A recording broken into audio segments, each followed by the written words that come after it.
All right, welcome in everybody. It is great to see so many friendly faces here. We are welcomed by Jason Bing and Bernie Rice from Ann Arbor Public Schools. Just one side note, Ann Arbor just experienced a horrible storm last night with heavy winds, a lot of rain. It knocked down walls and roofs. And they've been dealing with it overnight. They're on very little sleep. So please bring your empathy hats today. We are so happy that you can be here, Jason and Bernie. Really appreciate your time and your insights. In 2019, Ann Arbor Public Schools and the community passed a $1 billion bond referendum to overhaul the school environments throughout the district. It was the second biggest bond referendum in Michigan at the time. And yes, that is billion with the B. So, without further ado, we have Bernie Rice, who's the Assistant Superintendent of Ann Arbor Schools, and Jason Bing, the Director of Capital Programs. They are here to share things they've learned through this process, how the community came together around this. Jason, when we were putting the stuff together for this, he said, if we were going to construct something similar, we would have just painted the walls and fixed the floors. I love that. So, Bernie and Jason, the floor is yours. Take it away. All right. Thank Thank you so you. much, Nathan. Really happy to be with here with you all today, and appreciate the excuse there for maybe not being our sharpest this afternoon. So appreciate that. Spent the night with my 4-year-old in a basement. So Bernie's been out all around. But I'm the director of capital programs for the Ann Arbor Public Schools. I'm going to go ahead and share my screen if that's okay, Nathan here. Um, and then all right. Can you all see my silly teaser image? We had a question for everybody. If you've been involved in a public school capital investment campaign program or planning, perhaps you can drop a surprising piece of feedback you received from internal or external stakeholders, or just anything that comes to mind with our silly teaser here. But it's been a ride for us since 2018. We've Bernie, I'm going to let you go ahead and introduce yourself, and I'll jump into our presentation. Good morning, everyone. My name is Bernie Rice. I am the Assistant Superintendent of Capital Programs and Physical Properties, and I'm glad to be here. Awesome. So we've both been with the district since 2018 or so, but Bernie brings 40 years of experience in Michigan public schools, and I have a background in architecture, particular focus on environmental sustainability and healthy buildings. And I was providing clean energy technical services for public schools and institutions prior to joining the district. So we're going to get going here. So much of our early planning for the 2019 bond was done before Bernie and I took on our roles. So we're going to give you all the best overview we can provide on our sort of journey to future ready schools, with the caveat that some of the earliest decisions predated our time with AAPS, and we may not have all the answers. Ann Arbor Public Schools, or AAPS, is a public school district in Southeast Michigan. We're one of the larger districts in the state, usually in the top 5 or so in enrollment. And this year, our district is home to the NCAA men's basketball champions. Go Blue for those Ann Arbor folks in the room. The district supports 32 school buildings with an extra 4 non-academic buildings, representing about 3.5 million square feet on 723 acres over a district boundary of approximately 125 square miles. The district includes many municipalities, but most of our buildings, all but 3, are located in the city of Ann Arbor proper. So just to rewind a little bit, in 2017, the Ann Arbor Public Schools asked voters to reauthorize a sinking fund, which is a millage raised locally through property tax assessment to support capital repairs and infrastructure investments over a 10-year period. So at that time, the millage was anticipated to raise approximately $20 million annually, which is a lot of resources. But shortly after the passage of the sinking fund, the district recognized in 2018 the need to more accurately quantify, document, and prioritize the deferred maintenance that existed in our large portfolio of very aging school facilities, which at that time was an average of 63 years. So the district conducted a comprehensive facility condition assessment, or FCA, and package the results of the work into a case for additional investment, a bond proposal, as Nathan mentioned, a very large bond proposal, because at the time the needs had become more clear and 5 of our school buildings were approaching their 100th birthday. So in 2018, we were dealing with a couple other pressures. Enrollment numbers had been steadily increasing, and consistent housing development, which included like recently planned and approved developments in school district boundaries, were putting additional pressure on the district to find solutions for our elementary school students, particularly in our Northeast sector. And to add to the FCA needs, the district had been hearing from parents and teachers for years about the need for air conditioning for our students, particularly some of our neurodivergent and special needs students. There was a very strong interest also in preserving our neighborhood schools. So the district quantified these FCA needs and these non-FCA needs and created a proposed plan to use both the sinking fund and the bond funds to cover the investments. So this slide will be meaningful, maybe in our lessons learned section a little more than right now, but after a series of informational presentations and some targeted outreach, and in response to some pretty remarkable polling feedback, a recommendation was presented to the Board of Education to proceed with a request for a $1 billion unqualified bond. And I'm going to share some exact language here for constructing additions and or remodeling school district buildings, including safety and security improvements, classrooms, laboratories, kitchens, performing arts, pool facilities, solar, geothermal, and other renewable energy improvements, acquiring or constructing buildings in the school district, and pretty much anything and everything plus the kitchen sink was included in that language. But what was unique in response when we were selecting the amount of money to request for this bond, the polling feedback we received during a 20-minute phone interview with a collection of Ann Arbor voters was when we asked the community for the $1 billion, support was approximately 72%. When we asked the community, and this again, 2018, 2019 timeframe, when we asked the community for a lower number, a lower mill, and a total award or total amount of 890 million, approximately support dropped to 65%. When we asked the community for the lowest millage rate, approximately $800 million in a bond, support dropped to 56%. What we heard was that folks didn't want the partway option. They didn't want to give up the commitments made around 21st century learning and to support the health of our students and our commitments to environmental sustainability. So in November of 2019, the voters in the AAPS passed that $1 billion bond just in time for the global pandemic. And maybe for folks that are following along here, anybody else pass a bond just before or during the pandemic? I'm curious if other folks had to deal with some of that. But what we had shared in the campaign was a promise to move forward in 4 major categories for our students. This was teaching and learning, improving safety, health, and well-being for our students, commitments around sustainable and environmentally responsible infrastructure, and providing efficient and effective support systems.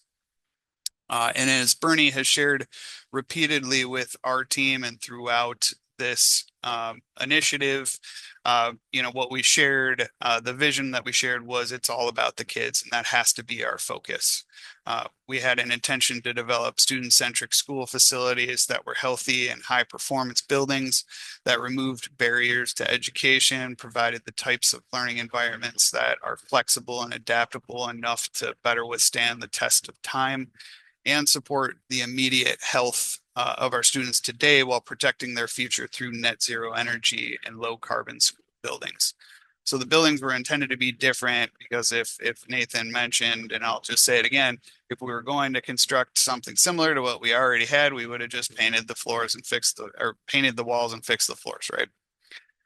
So the district released an RFP for an owner's representative or bond program manager and got to work.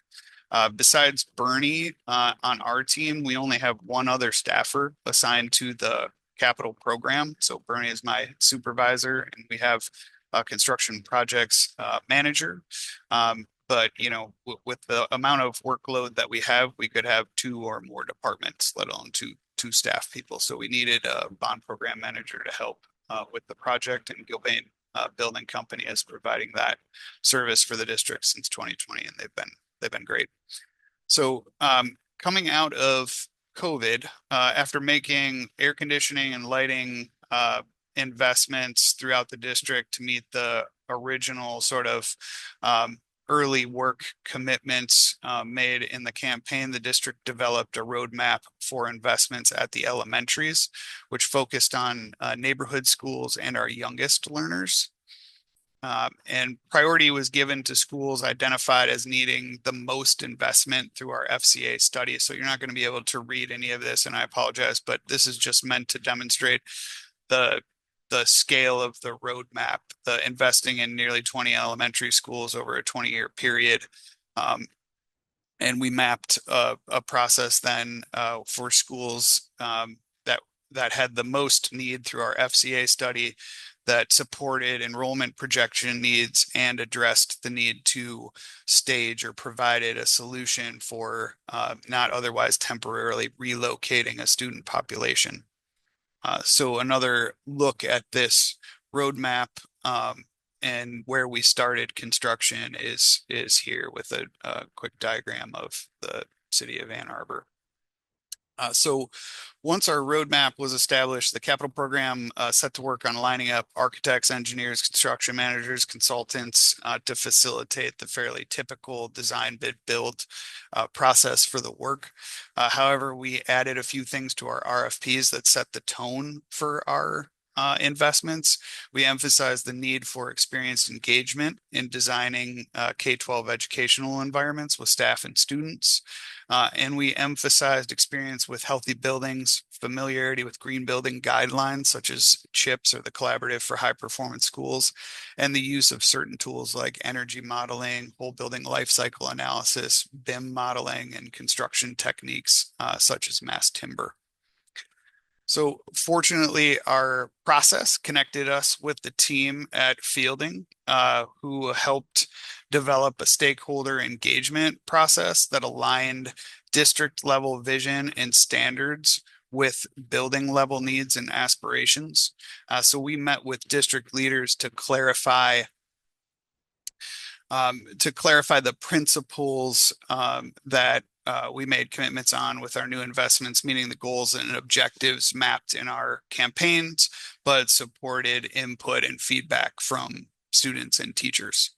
So once an alignment document was developed and with support from the Fielding team here, it served as an introduction to for our building level design committees. And set the tone for our discovery process. So in general, the discovery process represented a committee of school building and district leaders, teachers, PTO representatives, and when feasible, some community or parent leaders. These committees would meet over the course of many months, contributing to the first year of planning and design. So one really fun and unique part of the design process, these are some of the just the outputs here, One of the unique parts of the design process included the use of AI to support elementary school-based input on the design process. So some interesting data came out of that process, and the team here helped us quantify some information from students. This is an example of our Thurston Elementary School, but kids at many of our projects identified nooks as being a special need or space that they would feel like helped their learning, and used words often that included this welcoming, calming, and comfortable spaces. So this really impacted how we move forward with these projects. One quick question for folks is just, anyone have a unique student engagement experience to share, or an idea that might be helpful for others? Go ahead and drop that in the chat if you can. I think, And as, Jason, can I yeah, tag sorry, on to go that? for it, Bernie. I think that this was outstanding for not only for the students, but for the staff, because the staff got to see what a student was really wanted to feel like in a classroom. And not only that, we took those images and we presented them to the board, and they were shocked. And so, I mean, it was pretty impressive how the kids were saying, this is what we would like in our classroom. So we kind of like, we're all for this. So it was perfect. Thank you. And so as it stands currently, AAPS has been through the design process now 8 times, and now has 4 new elementary schools under construction and a middle school undergoing a major modernization. So the new elementary schools are scheduled to open their doors the 27-28 school year, and the total investment there with new elementary schools and middle school investments represents over 300 million in combined construction and design costs. So we're going to do a little lightning round of show and tell, and then dig into some lessons learned. So this is new Mitchell Elementary School. These are kind of recycled from a mass timber presentation, so a little emphasis on the use of mass timber, but you can see that a new heart at Logan Elementary School and a learning stair, a new heart and learning stair at Thurston Elementary School, a new cafeteria / learning stair / gathering space at Dickin Elementary School. And Slauson Middle School is a really cool project. We're rebuilding a new gymnasium on top of the foundations of the old pool facility. And we're able to use mass timber in this application, but the new gymnasium unlocks spaces in the existing facility to reimagine some teaching and learning and integrate future-ready schools. And this is one of our buildings that's over 100 years old. Yep. Yeah, we're right at that threshold. So we're really excited about this at this project. And then just got 2 examples of some project photos. We can give a whole presentation on the projects currently in process, but new Mitchell Elementary School is coming along. Getting excited to start to see these spaces come together and get our teachers and staff really visualizing what they're going to experience. And then new Logan Elementary School in progress as well. So I think fielding team, let me know if it makes sense for me to jump into lessons learned here. Go for it, Jason. Okay, yeah. Great. So one thing that we just want to say out loud is that, in the course of a 20-year plus investment cycle, data changes quite a bit. And so, having a regular revisit of our planning and metrics around how we're successful is an absolute essential piece of what we do. So we do revisit, and this is just a prime example of why that's necessary, because when we went to the community, we had anticipated a trend in enrollment increasing between 2011 and 2018, we saw a pretty significant rise in student population. We anticipated that trend would continue post-COVID. We are now right around the same levels that we were at in 2011, 2012 from a student body. So from a planning perspective, that's 2,500 students, which is a very significant difference and is driving a lot of the considerations for us moving forward. Today's costs are just outrageously higher than we had originally anticipated. And so, we built in a projection for inflation based on historical precedent and sort of typical costs, same deal. But today's costs are significantly greater. There is a whole other layer of working in and around Ann Arbor, which is not sort of reflected here, but there's a whole other conversation around the challenges of constructing in Ann Arbor with the University of Michigan being our partners here. And I think another higher cost and uncertainty that we are facing as well as we packaged a set of proposals that relied on two sinking fund renewals. So I showed this slide early in the presentation and I included it because this is a big lesson learned for the district. Our sinking fund renewal now, which we are up against here this year, is absolutely critical for us to meeting the goals and objectives of the plan presented to our community. Yet that 1 billion number and the campaign around 1 billion is really what sticks in people's minds. And there's some communication hurdles to overcome and securing future sinking fund renewals for the district.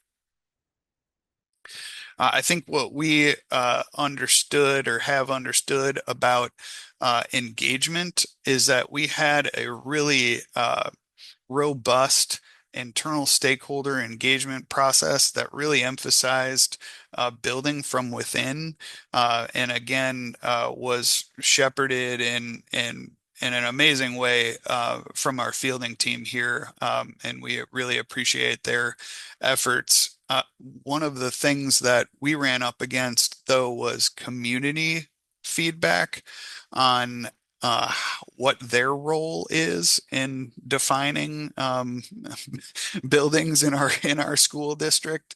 And so, we had to pivot a little bit on, we were meeting our sort of engagement requirements as was laid out to the community in our campaign, but we understood after a couple rounds of engagements that we needed to add things like community open houses early on in the project and think about ways that we could add broader engagement tools to the process early in pre-design for our projects so that folks felt like they were more aware of the project early on and could contribute. One of the things that public schools deals with is, despite having incredible amounts of public meetings requirements and openness and transparency, there's still a perception that we're not including folks. And so any ways that we can get in front of that are an advantage for a capital program. Another thing that we have learned is that standards are really essential. We have created a series of sort of alignment documents, a series of documents that describe sort of our intentions, but having clear specifications and educational specifications in particular can help a team navigate some of the challenging conversations that might arise from folks feeling left out. And we really are feeling the need to take another step forward in developing robust standards that we bring to projects moving forward. So this is just an example of another district's set up for educational specs. We have constantly been sort of feeling like we're behind the eight ball with social media. We have, just from a resources standpoint, decided that we're going to spend our time and effort in developing consistent and robust web communications, but really have not been able to effectively participate in the social media um, arena. And I think I don't know if we have a clear recommendation here other than we just have to keep getting better and better and better with communication, because ideas can grab hold very quickly. Um, and we have to be putting out consistent and clear communications as best we can so that, the data the real data is out there and available for folks to find.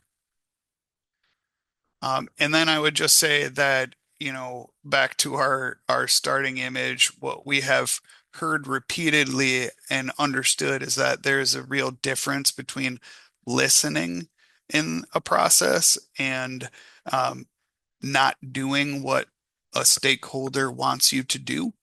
There is a tension there that exists. Just because you told us that you want us to do something doesn't mean we can do it. But I think what we've learned is that having robust engagement strategies, developing standards, creating more enhanced communication strategies that can all support this idea of when there is tensions with folks and perceptions around not listening, we can lay out a pretty compelling case that we have in fact tried to listen all along the way. And then finally, this is Bernie's constant kind of North Star for us, which I really appreciate. It's all about the kids, and that's what makes all this stuff, all the hard conversations, really meaningful at the AAPS. And so, when we thought about our process and when we think about projects, it's all about being student-centered, whether that's health and wellness and student performance, or creating student-centered learning environments that just best support their educational needs. Finally, we have just more open-ended questions, questions that we have begun to ask about, in the district, and perhaps could help another district. But, when you're thinking about making bond proposals and asking your community for investments, are large-scale investments, unqualified bonds, an advantage for your school district, or are smaller scale commitments where you can very clearly articulate what is promised in advance, maybe a better way to go based on your community? It's a question that needs to be asked. What is the role of a public school campus in your community? We have had lots of conversations about this, and I think there is general disagreement on what a public school campus is, and what it's supposed to be providing in our community. And how do we effectively prepare our public school employees for rapid change, whether that's through bond programs or just changing technologies or changing infrastructure within the district? This is something that we're dealing with pretty regularly here. So those are the big questions sort of to maybe throw out there for folks. And that's the extent of our presentation. I apologize for going a little longer than we had hoped. That's just fine, Jason. And Bernie, thank you so much for preparing this and delivering it. We are going to go into about a 10-minute breakout. If there's any of those questions that Jason just showed, I think that question around what is the role of a public school campus is a really one for the people in this group to sort of chew on together. But also, if you just want to sort of anything that you like, anything that stood out, or any wonderings that you have, when we come back, we're just going to get into a conversation with Jason and Bernie. So bring back any questions that you have. So Janet, if you can queue up All right, breakout rooms should be open. Feel free to jump in. If you have any trouble, just let me know. Happy to direct if need be. Welcome back, everyone. I know we were having a great conversation, got cut off, but glad to be back. Jason and Bernie, we have some questions for you. If you have anything that you want to ask, drop it in the chat or feel free to unmute yourself at any point. At this point, our last 20 minutes, just a conversation. I did have one question that was on mine. Jason, you put a comment in our sort of planning document, and you said that the professional development to support the transition to facilitate to facilities that are flexible and adaptable is really important. I'm just wondering if you can speak to that at all. Yeah, I think to the maybe the whole kind of move my cheese sort of conversation, we've operated in a similar way for a very, very long time here in the district. We've tried to, kind of integrate new ideas in our buildings that have historically provided some barriers to doing flexible and adaptable sort of learning. So what we have done to this point is create sort of a pilot experience where we had a little extra space. We provided sort of a small scale sample mock-up of maybe a more flexible learning environment, and have been providing some teacher training in a train the trainers sort of experience. And we've been working with our instructional and assistive technology team to do that. And we're really now talking with them and hoping to bring a partner like Fielding into a more robust years long sort of experience for the teams that are going to be transitioning into new facilities in 27, 28, so we don't just revert to Yeah. exactly the same patterns that we, have been experiencing to this point. Exactly. We see the exact same thing. So thanks for sharing that. In the chat, Chris asks, what is Ann Arbor School District's relationship with their municipalities? That's a great question. So we are separate entities with separate budgets, separate governance structure. We try to play really nice in the sandbox with them because we need their support and coordination and the that kind of communication is critical piece. We absolutely need their support in communicating with our community members and parents in the school district. So we've been trying to set up regular touch points with interdepartmental teams and ways to work together on efforts that kind of are mutually beneficial. Jason, if you don't mind me adding, we also include them in the design process to get their feedback as early as schematic design too, to help facilitate that relationship as well. Yes, thanks so much, Lindsay. That's great. Yeah, and that's a key component too, that we give them enough time to read over what we are thinking about doing, and then they have an opportunity to give feedback. I'm curious, you asked that really, really good question that our side group had just at the very end, we were starting to sort of wrestle with. What is the role of a public school campus in your community? Through this, reflecting on your, almost 7-ish years doing this now since the bond passed, how would each of you answer that question? So this is for me, Bernie, and okay, yeah. Yeah. I was waiting for somebody else to jump in and say, Yeah, "Hey, yeah. no, So I'm just the kidding." the way I would answer the question is again that sort of North Star. It's all about the kids. So if that we only have certain amount of sites and spaces to support education and learning in the district, which is our core mission. I mean, in my best understanding of things, we need to do that first, but be in alignment with the community and the neighborhood as best we can and get and gather input and feedback in that process. But we have to, we have to be trying to support our mission and kids as best we can. And I think that's where the tension exists, because folks don't necessarily put the kids first when we have the conversations. It's more about my experience on your campus. And so, Bernie, how would you maybe add to that or change that? I think you're right. And I think when we first were given the responsibility of this job, I kept telling my whole group across the board, physical properties and capital side, we're doing what's best for kids. And if you put that first and foremost, you can never make a bad decision. And that was, I just keep preaching that over and over. It's because we're doing what's best for the student in that classroom. And as far as the community, each community has its own culture.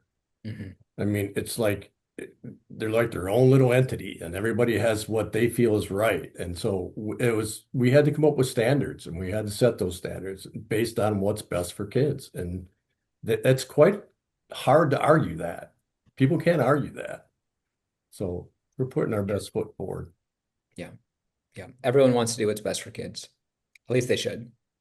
All right. Feel free to keep asking questions in the chat. Danelle asked, how did school district do short, mid, and long-range planning for student enrollment numbers? Should they work with long-range planners in their municipalities?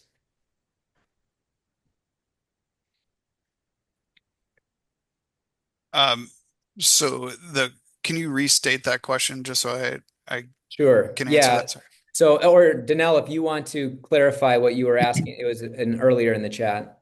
Yeah, mainly it's just how do they come up with the numbers for the student enrollment? And I mean, I would imagine that the long range planners in those municipalities should have some sort of impact or influence over that, because otherwise it's just a moving target for how to plan for 5, 10, 20, 50 years. So Yeah, Yeah, that's I'm just going to say that I'm going to start, Jason. I'm yeah, sorry. please. When we were putting our planning together, after me and Jason have actually stepped up, so we were told that we didn't need those numbers, believe it or not. You're going to do this, this, and this is how it was presented. And we were like, we need to know those numbers. And I had to go a roundabout way of getting it. So it was challenging at the beginning, but we were getting those numbers from our own people. And then Jason can jump in. He's actually worked with the municipalities about getting those numbers also for long range planning, even though some of the planning that was going on didn't produce those numbers. That makes sense. Yeah, no, that's great, Bernie. The way that I might describe, historically, the district has relied on development studies and really leaned on the anticipated development and the impacts of incoming students based on development within the city, within the school district boundaries.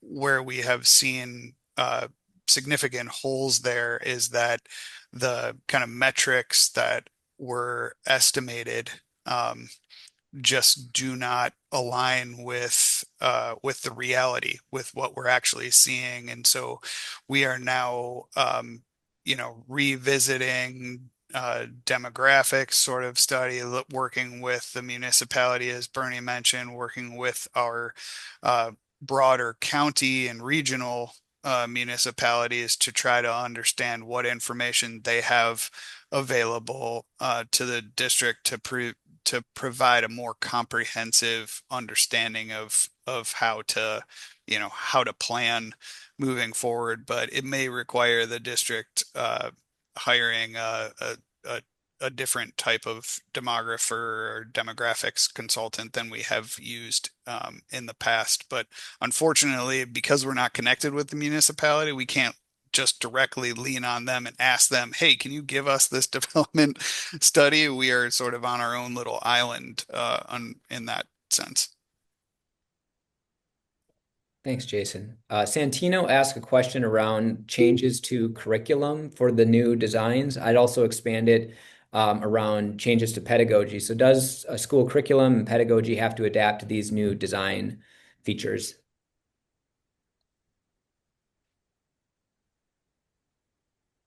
And sorry, I just was opening the chat there so I could see the questions directly.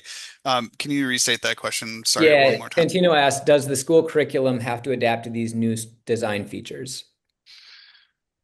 That's a great question.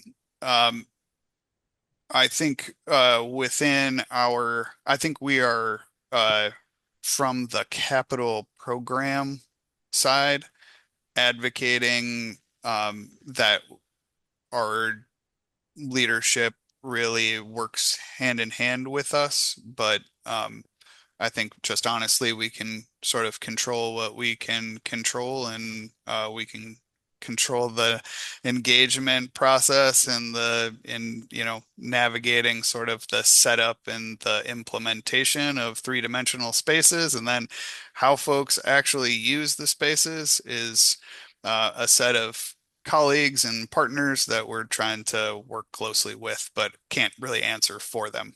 Maybe is a short answer of saying that. And I think that's part of the reason why we did the pilot program. We wanted every staff member for the new building to at least experience that classroom experience of what it should look like. And I think that helped out a lot.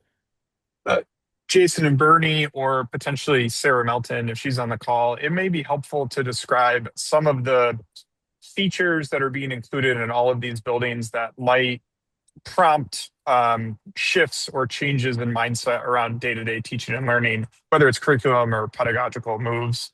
If I just listening in, I'm not sure that's been directly addressed, and that just a few examples may be helpful for that.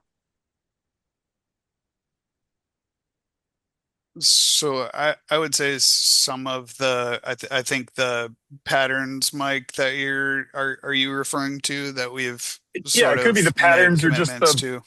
yeah, whether it's patterns or just the ways you've designed a building to be future ready. Like, what are the things that you've added to Yeah, these buildings that make them equipped for the next 40 years? yeah. So I mean the four sort of alignment principles, one of those included flexibility. And I think you know, one of the ways that we have we have incorporated in these facilities the ability to be much more flexible and adapt to learning needs through multi-layered spaces. We've created commons areas, small group rooms, learning stairs, gathering spaces, more flexible special spaces that don't currently exist in our buildings, and really made a commitment to learning on display.